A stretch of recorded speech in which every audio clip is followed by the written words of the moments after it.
Hello, in front of me I've got Samsung Galaxy A14. In this video I'll show you how to clear autofill form from browser.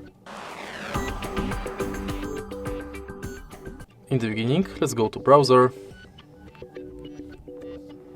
enter history,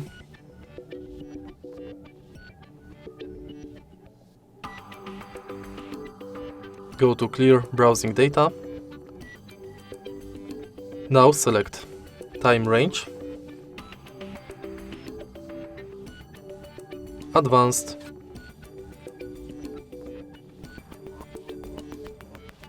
now mark autofill form data, clear, and it's done.